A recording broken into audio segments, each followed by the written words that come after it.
Well, here we are. It is Friday, January 13th, Friday the 13th. Just noticed that. And this is our weekly video. We take a look each week at the antique auction market for Chinese and Asian works of art and see what's been going on, point out some things that are coming up in the near term, things that we'll be having on the global member pages, things that will be on the weekly newsletter page, which we put out, which is free to everyone to use. And these are items, of course, that we find on eBay each week that look promising to us, and we think they look all right, and we include them. And just so you know, there's going to be a lot of material on the newsletter page this week because a number of auctioneers that we keep an eye on have some pretty good sales up. Josh Chamberlain up Juice 1499's his handle on eBay rather. He's got a pretty big sale going on right now. They'll be linked off the newsletter page by this afternoon. By the time you see this, it'll all be there. And we've gone through and pulled out the things that we like, and you can take a look at them. They look authentic. Everything looks fine, and so forth. Other things that have been going on is that Eldred's had their auction this week, and we'll go through just a few of the results. They did fine. And a bunch of things have been added to the global member pages this week because a lot of stuff came up. A lot of material came on the market.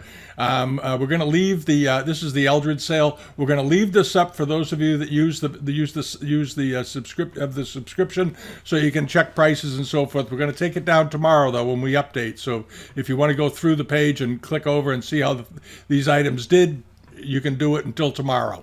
And the same goes for the Bronx Sale. But we're going to go through the Bronx Sale in a little bit of detail because we've talked about it quite a bit. I like the way Bronx runs their auctions. I like the way they get stuff. They seem to get into real estates. They don't seem to be taking in fakes and copies from everybody that drives up to their door. I think they have a pretty good control on it. And as many of you know, it's a good-sized auction house. This is a nice-sized auction company, and been in the family for, I think they're in their second or third generation at this point. So let's take a look and see what went on. This is the Bronx Sale. These are the items that sold at Bronx just yesterday. And overall, they did super. They did very, very well. We paid a lot of attention to these miniature vases, not because they're worth huge amounts of money and all that, but they are authentic. They're fairly rare form, and you don't generally see collections of miniatures coming up like this. All of these were, for the most part, monochromes or flambe or langyao glaze, tea dust glaze, that kind of thing. There were one or two pieces that had multiple colors on them, but in general, it was a monochrome collection, and you don't see these collections very often anymore. And I think everything sold just fine. And I think these are the kind of purchases that down the road you're going to increasingly recognize how happy you are that you bought these things when you did, because I think there's a long way to go with miniatures. Once people or somebody writes a book about it and discusses them in more detail. For the scholars table and small objects and so forth, the aesthetic I think is strong, and I think people are going to find that these sorts of things, these little niche things of growing interest. All right, so how did we do? Well, this is some of the Bronx stuff. This wasn't a miniature vase, but this was a very, very nice. We had it on the global pages. It was estimated very low. It was $300 to $500. I had a number of inquiries through the Identification Assistance Service off the homepage, people wanting to know what I thought it would bring. And as those of you that sent it in, if you're watching this, it brought just about what I thought. I thought with the buyer's premium all in, it would bring somewhere between $5,500 and $7,000. And the hammer price was $4,750, and you add the buyer's premium onto it, you're up there around $6,000. But this was a nice vase. It was 14 inches tall, slip decorated, late 18th century, probably Qianlong period. The auction house actually dated it as that. They seem to have had somebody look at it, and I tend to agree with them. The white slip decoration on this is beautifully done. Beautifully done. Love the chimeras on this thing. It was just great. 14 inches tall, hadn't been drilled. There's the bottom of it, that nice, well finished off foot rim. And you can really get a sense of the glaze here with the way the light hits it, how crisp and beautifully applied it was. And then the underside of, there's a Chin Lung label. It says Chin Lung right on the bottom. I never noticed that. Any rate, it did great. It was a nice piece of porcelain, but there were some buys in the sale. So it was one of those cases where, and I told a number of people, go through and just leave bids across the board and see what you come up with. And I know one person that got a pretty good buy because he already emailed me. But at any rate, this was one of the pieces that I was extremely interested in. Had a very low estimate of $1,500 to $2,500, this is a 15th century Ming Dynasty charger with peonies on it. Beautifully done. Beautifully done all the way around. It had a little repair over here on the side, but other than that, there was nothing wrong with it. And it was Hung Mu period. Here's the back of it, very typical of porcelains from this period. The back of this, if you could feel it, would be very, very smooth to the touch. It would have a few bumps in it, but not much. And the foot rims on these were generally fairly meticulously cleaned off and finished. And that's what they should look like. They do make copies of these, but this was not a copy. This was the real deal, and it was pretty good size. It was, 18 inches or something in diameter, right? 18 and a quarter inches in diameter. So it was a big plate. Ended up selling for $8,500 plus the premium, so you're up around $10,000, $10,500 by the time you're done. But wonderful piece of porcelain, very, very nice.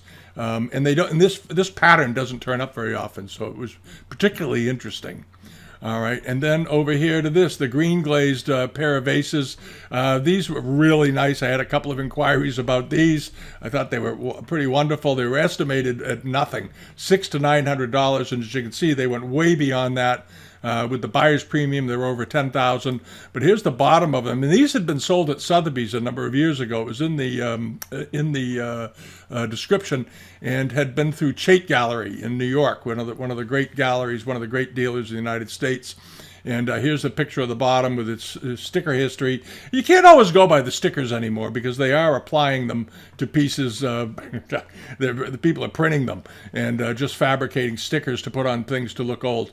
But in this case, I have no, judging by the way the foot rim looks with this black inked porcelain edge on it, and the way it's done, I have little doubt that it is, an 18th century vase. Beautifully pair of vases, beautifully done. And these were fairly big. These are 18 inches tall, which is quite large for this type of vase. And I thought they were wonderful. They could be Jiaqing period, but my inclination is to say that they're probably Chin Lung. But beautifully done, beautiful color and in beautiful condition. And when you have all that, the $600 to $900 estimate doesn't hold up very long. It was just blown away by it. The other thing that I thought was a wonderful little buy, and I hope one of you bought this if you're a Japanese buyer, is this Toshi Yoshida framed print of birds in a cage. I thought this visually was so good. Just beautifully done, and this was very typical of Yoshida's work. He was very precise. He was almost like an illustrator, so to speak. And you have these two birds in here in this beautiful little cage, inscribed, pencil signed, lower right and lower left. I think it's numbered there and there. I don't know why, but for some reason it just went for $100, which I think was an absolute steal. Yoshida died in 1995, but he lived to be very, very old. He was born in 1911, so he lived a good long life and well into his 80s. And was highly regarded during his lifetime. And it came from a Southern institution. I don't know what the institution was. If you bought this, ask them what the institution was, and you can add it to the paperwork when you get the piece. All right, now these were the most expensive of the miniatures that sold at Bronx. They sold for $3,500 plus premium, but they're extremely rare. These are miniature Peng vases with Ming marks on the bottom. Of course, these aren't Ming. but they're beautifully done, and they have that very hard to do mixture of underglazed blue and underglazed red, these speckles on these miniature Peng vases. These were very small. These were not big vases. They were 3 inches tall. They had a $500 to $700 estimate, and all in and done, they sold for about $4,500 for the pair. But very unusual. And if you've been a collector for any length of time, you're going to look at them and say, yeah, I've only seen this kind of splatter decoration a couple of times. But there they are. And they were nice. They were really nice and very, very unusual. And then there was this miniature sort of, they called it, what did they call it? Earthenware. Well, it is earthenware. It looks like tea dust. It's a tea dust glaze miniature vase done in the form of a Peng. Again, a couple of inches tall. It has its collection sticker still on it. Mr. Kirby, the fellow that owned this collection, was a well-known auctioneer in New York City. He ran the first auction house in the United States, and he used the old school stickers on everything. And this was a nice one also. Ended up going for about, well, $1,300 with the buyer's premium. But very, very, very pretty. And then you have this pear-shaped or bladder form vase. Again, a miniature in blue. I love the blue color. I thought the blue was particularly nice. Got a few speckles into it where they blew the cobalt onto it. There's the top. Nice condition all the way down with a stand. $850 plus premium. And the double gourd vase. This was very nice. This was a sweet thing. I had quite a few inquiries about this. It was nicely done. It had a chin lung mark on it. I'm not convinced it was chin lung. I suspect it was Jing period or something. But it ended up selling for $2,000 or around, call it about $2,900 with the premium, $2,800 with the buyer's premium. Again, but lovely, lovely glaze, beautifully potted. These are little gems, these things. I like the stand. It had a nice little stand under it. Stand looks like it could use some oil. And then other things that sold, and I think were pretty good buys, was this. This was a big blue and white Wan Li period guan type jar. This is a good sized pot. It's 15 inches tall. This is a form that many of you, if you collect Mingwares, you've seen them before, of course. But this was a nice one. Nice, cleanly decorated. Estimated at only $300 to $500, which we pointed out to people that asked, and we mentioned it on the Global Members video, that the estimate was ridiculously low. And we had sort of figured it will bring $4,000 to $6,000. And the hammer price was $4,000 plus the buyer's premium. You're right up there. You're back at $5,000, and that's what it was worth. That's what it was worth. It wasn't an overpayment or an underpayment. You paid the value. You paid the value. In fancy shops and fancy galleries in New York or London or someplace, they sell these for between $8,000 and $12,000. But in the auction market, the price range for these is pretty consistent at around $5,000 to $7,000. And as I said, this one brought $4,000 plus 30%, so you're up around $5,300. So, all right, now the Ming Painting. I had a couple of calls about this. I didn't know what it would bring. I just said expect it to bring more than $40,000. And it did. It brought 65 plus premium, so almost $80,000. But a very nice Ming Dynasty landscape painting, signed, beautiful details, wonderfully laid out. I love the layout of this. It had some abrasion to the surface, and I did wonder whether or not that would impact the results much, because the estimate was so low. The estimate was just a couple of $1,000s, and it didn't impact it at all. But if you took the time to blow this up, if you like paintings, and you look at the intricacy and the way this terrace scene of the palace is done, it's just absolutely beautiful. Absolutely beautiful work. They got all the architectural details in here. They got the end creatures on the roof tiles, everything. Just a really fascinating painting.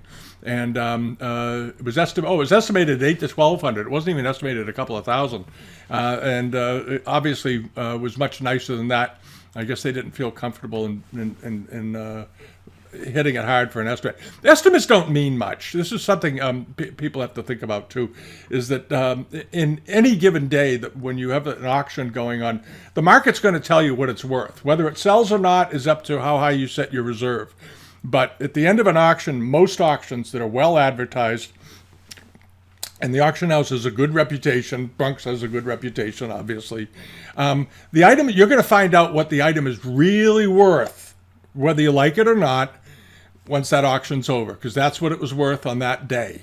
All right, and prices don't change much day to day, but sometimes people get ideas in their heads what something should be worth, and then they don't get that price and they blame the auction house. No, the best thing you can do is if you go to a good auction house and want to give them something to sell, let them guide you on the estimates, let them guide you on the reserves, and offer what information you have, but realize that the price is going to be set. The price will be set, whether you're right or not is another story altogether, but they will set it. All right, the market will tell you what it's worth on any given day. And then there was this wonderful pair of early 19th century vases on stands. This pair stood about 24 inches tall, including the base. So I guess the vases were around 15 or 16 inches. But nice wooden stands. These are 20th century stands and early 19th century porcelains. But these were beautifully done. They had sort of a soft celadon ground to them, sort of a bluish tinge to it here. Very nicely done. And I like the roux heads and all that business and all the figures. There's lots of action going on. And it looked to be in quite good condition all the way around. Very nicely enameled, made probably between 1835, 1840, and 1850. And ended up selling for $3,250 plus the premium, so you're up around $4,400, $4,300 when it's all said and done. But beautifully done, beautiful pair of vases, and that's all there is to it. And these always do well. The estimate was ridiculously low. We also had inquiries on these, and they brought pretty much what we projected. It's no mystery. If you look these up, you can look the vases like this up in Live Auctioneers or Invaluable or wherever, and you can find similar quality. These were made in a wide range of qualities. Okay, some of the quality was not that great. The quality tended to be better during the first half of the 19th century than the second half of the 19th century. The enamels were crisper and cleaner.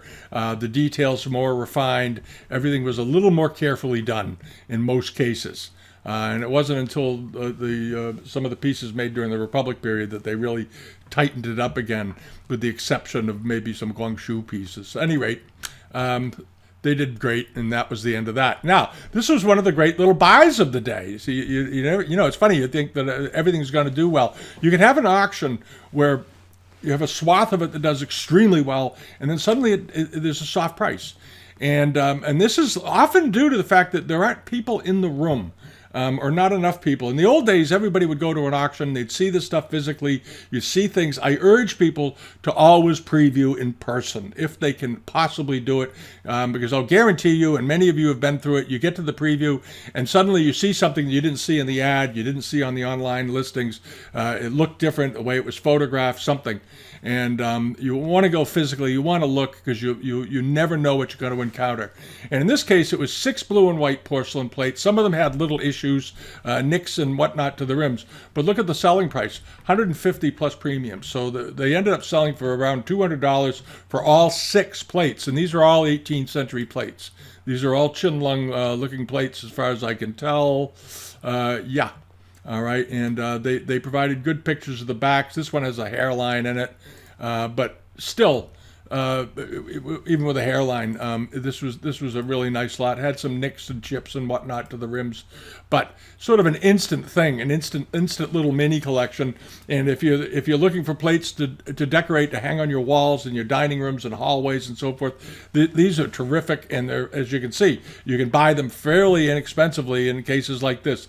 The biggest plate was 11 inches in diameter, and the smallest was just a little under 9 inches in diameter. All right, but that was a great buy. So you ended up paying around $33 a piece for them. That's not bad. And for the rug gang, this was a rug that we talked about on the global pages. I thought it was wonderful. I thought the estimate was ridiculously low. This was at Stair Gallery in New York, Hudson. I think this was yesterday. Yeah, it was yesterday. Was this Eagle Kazakh.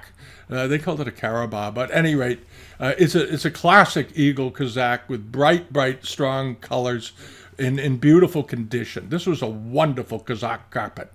I think it was really fabulous. It's it's old, late 19th century, but lots of pile, lots of meat on this rug. It's not worn down. It's not paper thin. This is a rug you could use. The colors were vibrant and strong.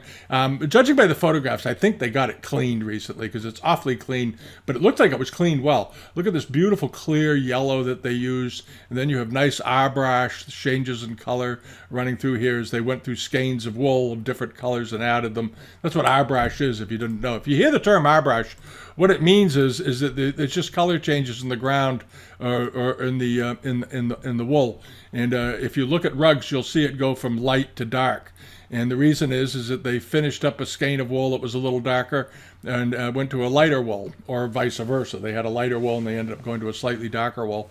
And it makes these rugs sort of charming. I think it's a great addition to it. And the white wool really made the thing stand out beautifully. Love that rug. And it brought exactly the price range that we sort of thought it would bring. By the time you're done, the rug was around $5,500 or so, or $6,000. But a beautiful example, Eagle Carabao. It's an Eagle Kazakh, and it was 4'8" by 7'2", so it was a good sized rug. They named the family that it came from. Beautiful carpet. And then the Asian glazed pottery jardiniere. When this was first put up, they put it up as Chinese. And I actually emailed them and sent them a note and said, this is actually Japanese. It's Japanese lacquer. And with this underglazed blue ground and the gilding. And I guess they didn't want to change it completely, so they just went to Asian. But anybody looking at this would have known it was Japanese if you're a Japanese buyer. This was a beautiful thing. And this was not a small cup. This was a jardiniere. This thing was like 14 inches wide. It was much bigger than it looked like in the photograph. It was, 14 and a half inches tall, 18 inches wide. This is a very big piece, very big. And ended up selling for just $700. A beautiful piece of Japanese Arita ware that's been lacquered over and then gilded. They did do this kind of work. I own a number of pieces like this. And I've won them for years, actually. I have one with Kakeyamon decoration even. But they're fairly rare, and it's fairly rare to find one that has much of its lacquer left. Because there was a time when I think people were peeling the lacquer off so they could see the porcelain, which was a mistake. And this was a heck of a nice thing. So with the buyer's premium and everything, you got it away for about a little $900 or so, $950 or so. But a very nice piece of Arita ware. Very, very nice. They just changed it to Asian glazed pottery jardiniere. They didn't mention lacquer for some reason. I don't know why. It's clearly lacquered. All right. And they also had these, the Nagincha Prints. And this was at Stair. And they had several of these. And Nagincha Publishing Company is one of the best publishers, printers in Japan. They're in business today. These prints were done probably in the 1980s or so. And they get commissioned by museums to do superb prints. Really superb, of very famous Chinese paintings and Japanese paintings. This is a Chinese painting that's in the Palace Museum from the Sung Dynasty, and they listed it as Japanese. I think Bronx got a little confused on this, and they called it Japanese because the print company Nagincha is in Japan. So technically, physically, it's a Japanese print, but it's a Japanese print of a very rare type of Chinese painting. A very rare Chinese painting, one of the national treasures. And they had several of them, and I suspect it was put out as a set back in the 80s. They are expensive to buy. They've always been expensive. Well, they had one I brought this one up because I think it went very, very inexpensively. There was another one that brought about $1,300. It was framed identically, but it was of a different scene. Anyway, if you see Nagincha Prints, and you don't think you're going to be in the position to shell out $2 or $3 million for a Sung Dynasty painting anytime soon, if you see one of these, they'll say on the back what it is, too. This is the thing that's nice. Well, the other ones did. Maybe they didn't do it with this one. Some of them had the stickers were transferred describing the piece, and it says Nagincha on it, and the print date, which I think on this set was done in 1980 or 85. But they're very nice. They're very atmospheric, and these are fine quality prints, like engraving prints. These are meticulously made, not like photo prints. These are printed prints, so to speak. All right, so that's why it did pretty well. But I think you for $175 you didn't pay for the frame. So if one of you bought this, you got a great buy. Great buy, and very attractive. And then over to this, the Chinese familiar porcelain dish. I had a number of inquiries about it. We talked about it on the Global Member video. This really unusual late Jiajing, early Daoguan period famille rose export dish. Had a hairline in it. Has a memorial seal at the top, probably English. But what caught my eye about this was the border decoration with this very, very pretty light blue ground that was picked up in some of the robes they were wearing. Whoever decorated this had a real sense of color. Good colors, good combinations. Greens and yellows and blues sort of dominating, or yellowish greens, I should say, and blues and hints of famille rose here and there dominated it. This was not a big plate. It was like 9 inches or so in diameter, as I recall, or 10 inches in diameter, and ended up selling for $700 plus premium. So it was up around, that would bring it up to about $900. But it's a rare dish. It was made probably 1820 to 1830, somewhere in there, and beautifully done. I thought that was a nifty example. There were lots of Mandarin dishes, Mandarin scenes like this done at this time, but not with this border.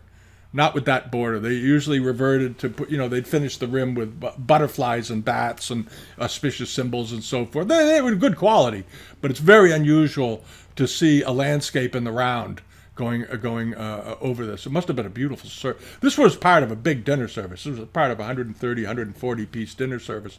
Ended up selling for around $900 with the buyer's premium. And then I mentioned at the beginning, Eldred's had their sale, and they did well all the way through. They had this very nice Chinese export orange and white Cuit Set. They dated it as being 19th century. I don't think it was. I think it was an 18th century set. But late 18th century, but this doesn't look typical of export wares of the 19th century in any way. And it has this nice little under tray that's partitioned that went with it, and these two pieces. And somebody picked them up for $650 plus premium. Very nice, though. Very, very nice quality.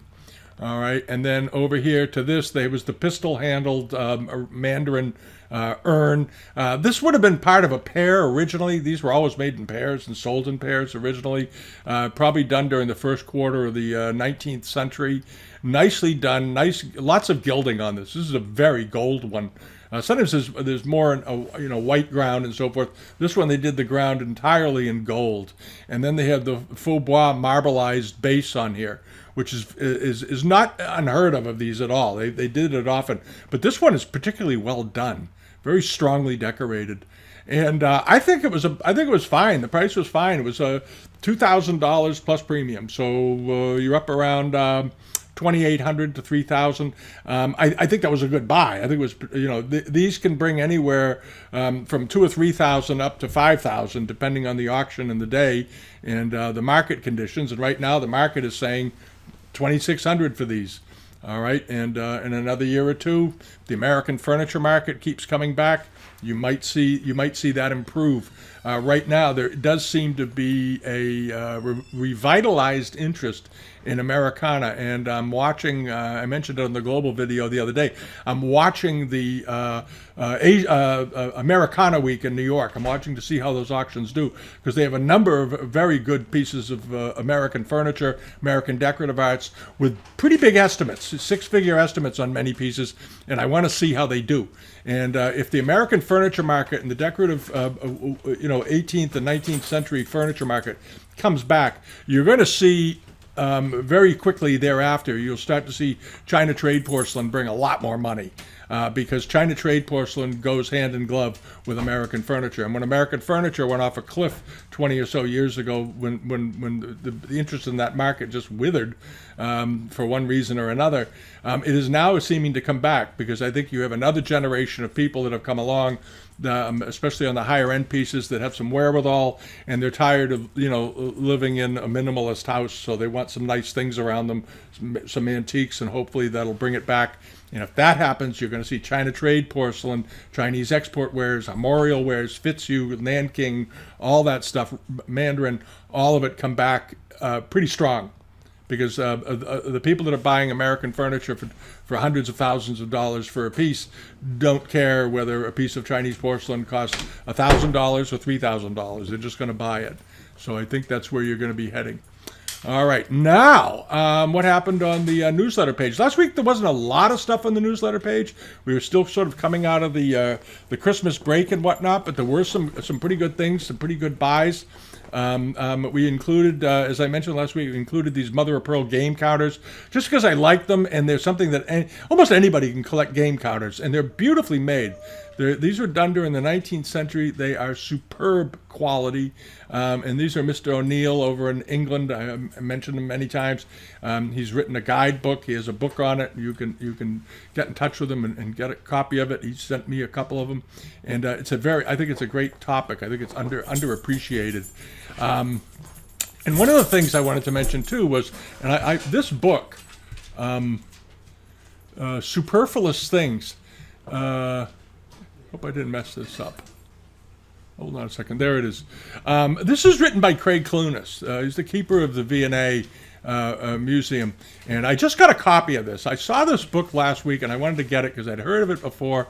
It's a book that was published about 30 years ago, and I decided to throw one on here, too. There were a couple of them available. I bought one of them, and here's another one. And this is about material culture and social status in early modern China, and they're talking about the late Ming period. And they talk about viewpoints on art, on music, on literature, how scholars viewed things, and they break it all down. It's extremely. Craig Clunas is a superb writer, and this is a book. I'm enjoying it. I've gone through some of it already, and if you're looking for an interesting book, just something to read, there are no pictures or anything in it. It's just it's all written out, but explains this period very well and paints quite a picture. Has intensive amounts of information in it. I will warn you. He has a way of doing that when he writes. He gives an awful lot of information on one page. You may have to read some of it twice to get it, because I do, and I think anybody would.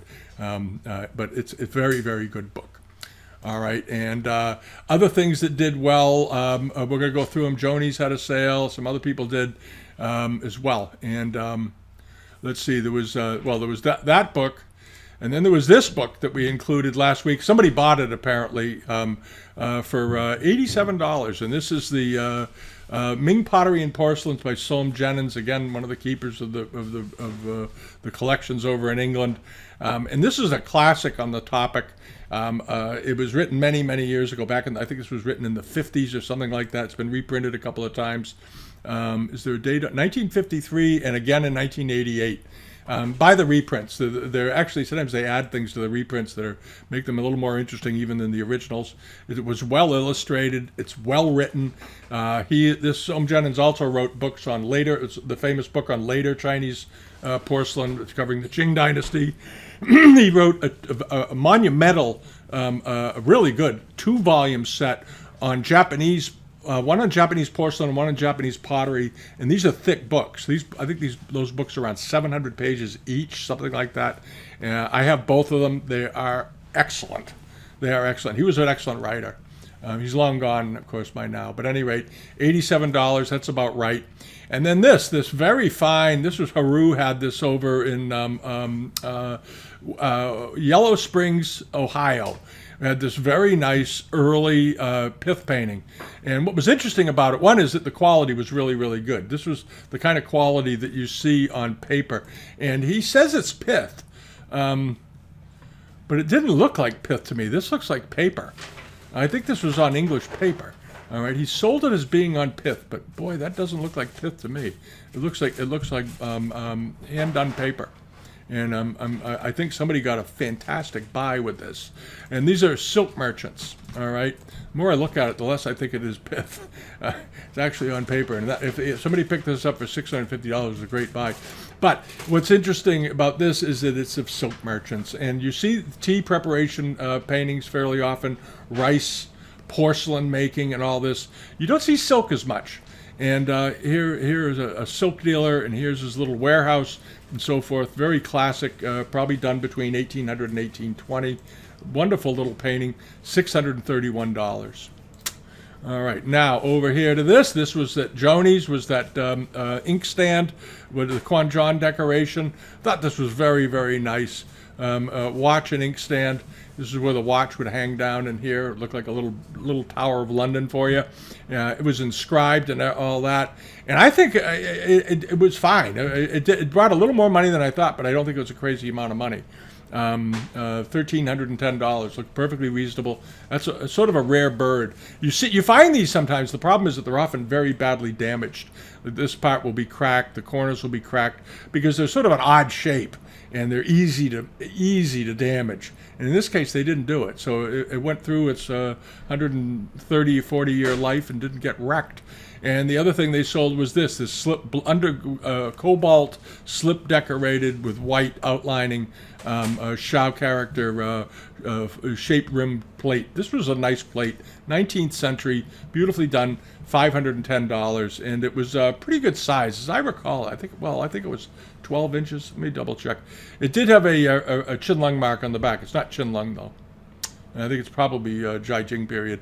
11 3/4 inches diameter, so it was almost a charger. That was a good buy. I think that was a bit under the money because the color was so appealing. And then other things that are coming up. This is Josh Chamberlain. These are the things that will be in the newsletter this week. One of them is this. This is a very interesting plate. It is enameled with a celadon carved ground rim around it. It's got a Yung Chen mark on the bottom. It's not a Yung Chen dish, but very nicely done. Probably done during around. It looks like it was done probably around 1830s to around 1855 or so, somewhere in there. This is a nice piece of porcelain. It's up to $315. It closes on Monday. All of the Juice stuff closes on Monday. All of Chamberlain's stuff closes Monday. And then there's this. This is a really fine 18th century Beijing enamel hand warmer.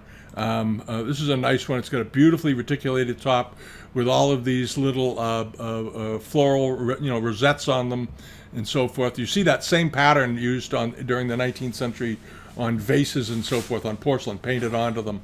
And here you have these little floating sort of silk flowers on there.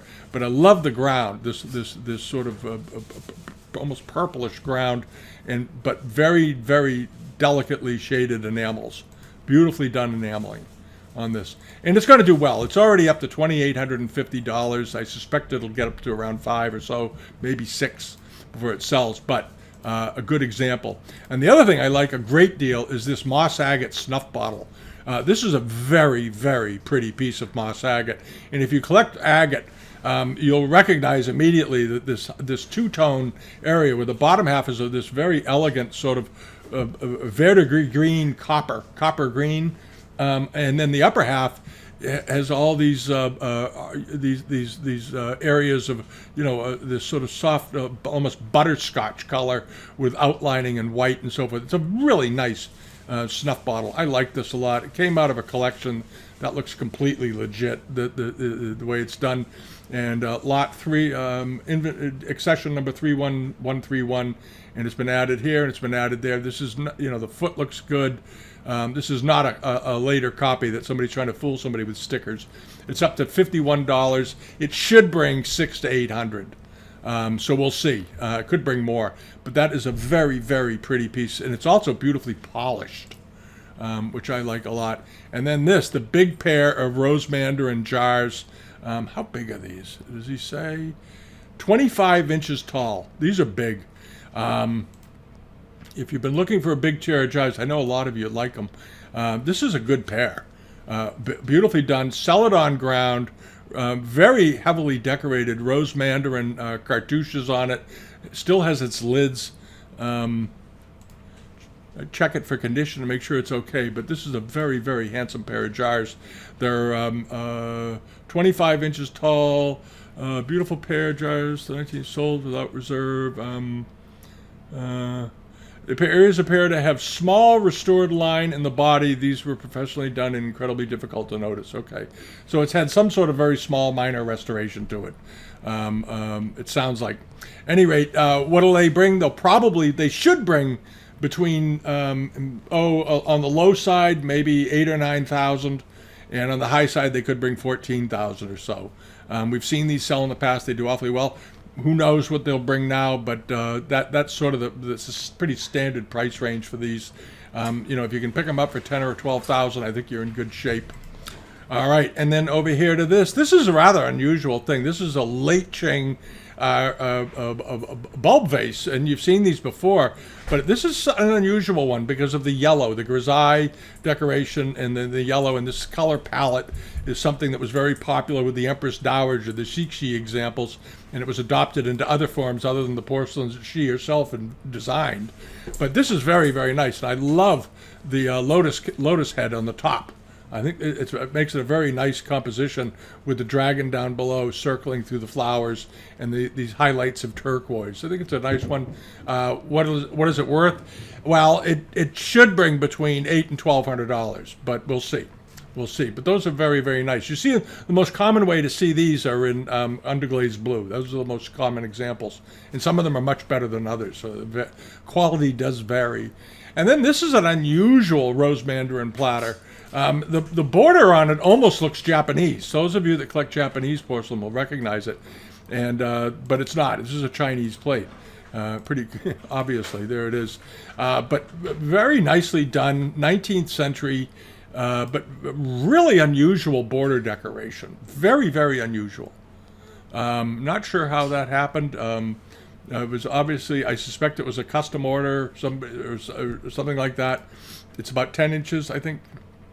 I think it's 10 inches. I want to get it right. 12 inches across. Okay, there you are. It's 12 inches across. It's up to $405. Probably go another couple of hundred, as the border is unusual on it. Normally, platters of this size from this period sell for between $300 and $500, $300 or $400. I think in this case, you're going to see it go a bit above that because of the border decoration and the crispness of the enamels and its condition. It looks to be in great condition, so keep that in mind. I like that a lot. And then over here to this. This is a dealer I've never seen before. Zichio. He's in Florida. I don't know who he is. I think he's a general line dealer. And he's got this very nice rocky landscape fan painting. It was framed in Hong Kong. It's got a Waichong showroom art gallery is this on Hollywood Road? Yeah, Hollywood Road in Hong Kong, which is the big it's where all the art dealers and galleries are and fancy shops. It's where Mr. William Schack has his place and so forth. And there's this. This is I don't know who the artist is, but it's very nicely painted, beautifully packaged, nice looking frame, very delicately done. Like this a lot. I really do. I love I love fan paintings. They're very intimate, very personal. Love the way it's been matted also. It's got one bid, $249. It should bring more than that. This closes tonight. This closes at about 9 o'clock this evening, Friday the 13th. So if you're interested in this, come over and hit it for a bid. It's probably, I'm going to bet the owner of this in Hong Kong, if he bought it anytime there within the last 20 years, probably paid somewhere around $1,500 to $2,000 for it. It's a nice painting. It's a very nice little painting. And then this is back. This Night Heron Antique sold this a couple of months ago, and it went for about $150, which I thought was a bargain. And for some reason, it didn't get paid for, and I have no idea why. This is a total mystery to me. And if you remember it, this unusual pattern. This is a very unusual cup and saucer. and it's a big cup and saucer. This is a good sized piece. It's like a mug. If you last time saw it go through, and it's probably first half of the 19th century, late 18th, possibly into a little bit of the 19th century. If you missed it last time and you saw it and you agreed with me that there was a deal, they date it to the Jiajing period, which is probably okay to say. That sounds right. It went for $157, and if you thought that was inexpensive, you might want to come back and try this again. It's a rare thing. If you're a collector of unusual porcelains of the export period, this is a prime example. And I think that's partly why it didn't bring more money. People, when they see forms that they're not familiar with, will sometimes just avoid them, stay away from them because they're not sure, what the deal is. And this looks absolutely fine to me. I don't see anything wrong with it. It looks like it's in very, very good condition, beautifully painted. And if you're a cup buyer or mug buyer, I urge you to look at this because I doubt it'll come back up. Usually these, if somebody doesn't pay for it the first time around, somebody will the second, and it won't be reoffered. But this kind of thing is interesting. One of the things that happens, by the way, when people buy things online and they get it, especially some of the buyers overseas in Asia, they will show the pictures to other people and ask them what they think. Did I do okay? Is this a good thing? And unfortunately, a lot of the guys over there don't really know much, and they pretend to know a great deal, but they really don't. And they will give it the thumbs down, sometimes out of jealousy, and then the person that bought it feels like a fool. He's not going to pay for it. All right, this is a rare thing, absolutely, and there's no reason in the world for the guy not to have paid for it, other than perhaps somebody talking him out of it and made him have questioned his own judgment. And that's too bad because a lot of great things get missed that way. All right, so keep that in mind. And it'll be on the newsletter page. There's a lot of stuff on the newsletter page this week, so go over and check it out and subscribe to it. I noticed some people, we get a lot of traffic on the newsletter page, but I don't think everybody subscribes. Just so you know, sign up here for it. It's free. It doesn't cost anything. This is one of the free things we've done since we started the website years ago. This is the 460th week of it. And you'll get a notification by email as soon as the newsletter page has been updated. And it's good to do because certain things are closing very shortly after the page is updated. Like we update it, typically the newsletter email goes out around, it lets you know the video is up and it lets you know the page has been updated. And that usually goes up between 5 and 6 at night sometime, maybe a little after 6 sometimes. But there are often things on there that close within 2 or 3 hours of that. So it'll get you there in time that if you're interested, you could buy the thing. All right, so keep that in mind. All right, and the other quick reminder is that in about a little over 10 days is the Cohen and Cohen sale. A lot of you seem to be interested in this auction. This is just a reminder that if you want to get photographs and condition reports and any information prior to deciding what you want to go after, we did the video on this auction a couple of weeks ago. It is a terrific opportunity if you're an 18th century export buyer in particular.